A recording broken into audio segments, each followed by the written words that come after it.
Hey, welcome to another writing live stream that I do. I haven't done one in a while. I was out of town, and if you check out my latest blog post on bryanyoungfiction.com about my writing update, just kind of been a little down about writing and just kind of feeling like I'm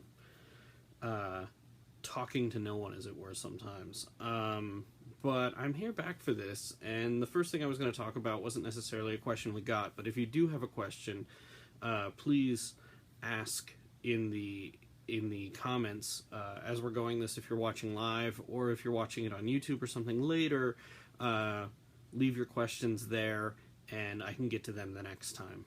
But one thing that's been on my mind that I figured it might be helpful to talk to people about is promoting yourself as a writer. So I did some training last night for Salt Lake Comic Con for panelists, and there's a lot of panelists who are writers, and they're trying to figure out when they're on a panel at a convention what the best way to promote their books is. And the really straightforward answer is there's not really a good way to do it. The best way to promote your books is not to you'll go to panels and you'll see writers have this propensity to say, like, my name is so and so and I've got this book out and it's about this and this is what it's like, and they'll spend the first 2 minutes of the panel talking about a book that's completely unrelated to what the panel topic is. And that's a really good way to get people to check out and not care about your book. Personally, I found that what works better is getting on a panel, introducing myself, and only giving the credentials that are most necessary for that particular panel. How do I give my credentials? I do a lot of Star Wars panels, so I very rarely talk about how I'm an author at the beginning. It's more, this is what I do for Star Wars. And then at the end of the panel, if given a chance to talk about a little bit more about myself, I'll invite people to come down to my table or my booth or my signing or whatever, and sort of reveal to them that I'm an author there, or tell them in person. But what you're trying to do is prove that you are an expert in the topic that you're talking about, and if you're entertaining and engaging and talk to people where you're not a walking advertisement for your books or your stories, that's what's going to engage people about you. And I know it's counterintuitive, but no one wants to hear about your book. They want to hear what you think about somebody else's book, which is why I think it's so important for other writers to boost each other. Because if I go on Twitter right now and I mention my book or my Patreon or whatever, then it's going to get lost as noise. But if someone else tweets about it and say, hey, you have to check this out, Bryan is doing really great work on these short stories on his Patreon, which I'm encouraging you all to do, then it's gonna have a lot more weight. So that's why I try to talk about the books I'm reading and the movies I'm watching, and drawing attention to things that I think are really good storytelling. And I think that's part of why I've been doing this sort of thing also, is that I think it's more helpful to help people and help them become better writers. And maybe you all watching this, or maybe people who follow me on Twitter, or people who talk to me at cons or see me on panels, will respond likewise and maybe check out my books, or even if they don't, maybe they'll just pass the word along. So I think that indirect sort of marketing is the best way to do it. There's nothing more boring than watching you pitch your own book on a panel that has nothing to do with your book. So we've got a question. Anna asks, is writing every day an absolute must to be a successful writer? If I can't write every day, should I just stop taking it seriously now? That answer, the thing about that is that every writer is different. Graham Greene would write 250 words every day, and it didn't matter if he was in the middle of a sentence. Once he hit 250, he was out for the day. And that worked for him, and he created, 30 plus amazing novels, entertainments, thrillers, literary books, travel logs, in addition to all of his work for MI6. For me, writing every day is the only way I can keep on top of it and keep a momentum for myself. There's other writers that don't write every day. I don't think writing every day is the key. I think it's having a routine and discipline so that you can sit down and write even when you don't feel like it. And that could be 5 days a week and give yourself weekends off, or that could be every other day, or that could be, every other day during the week or something. As long as you have a regular schedule where your goal is to sit down and write, and it's regular, it doesn't necessarily need to be every day.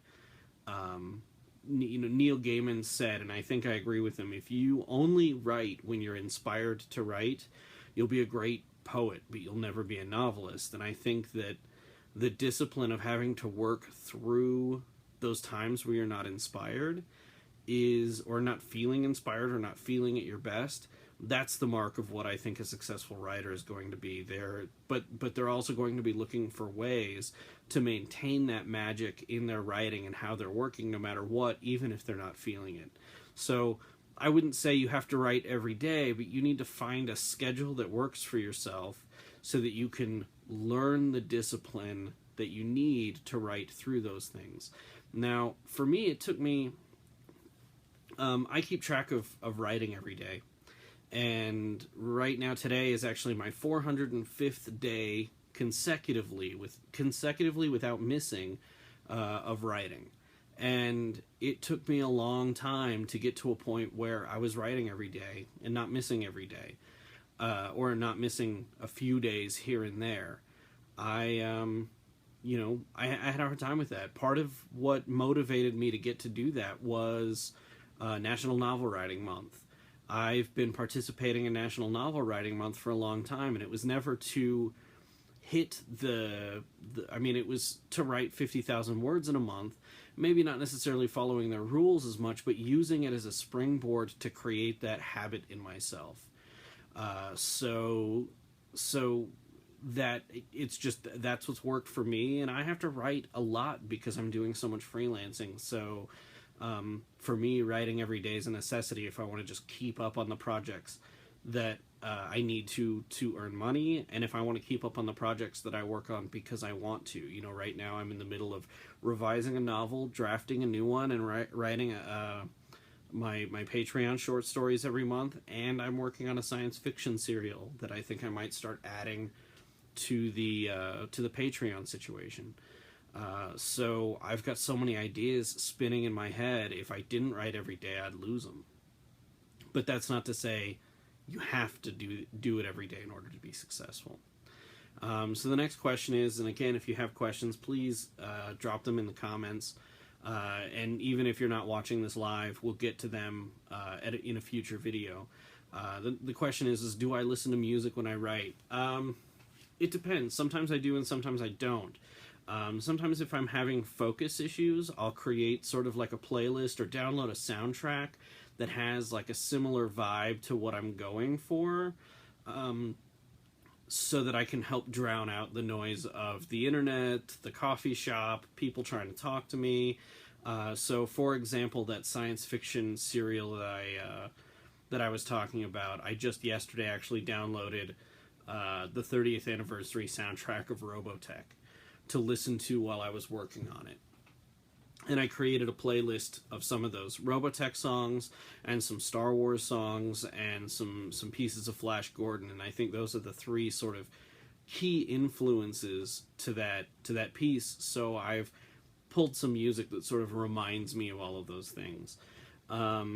With the novel I'm working on right now, actually it was perfectly timed that the Stranger Things soundtrack came out, and that's been helping me sort of get into the mood about that. I mean, I'm writing a horror story set during my childhood, so that mixed with some of those songs that I remember from that era, from that 1993 sort of era, which doesn't exactly match Stranger Things, but that's what I do. For my last book that I just finished a couple months ago, I wanted it to feel like a Blade Runner style noir, with some of the adventure and excitement of Indiana Jones and the Temple of Doom.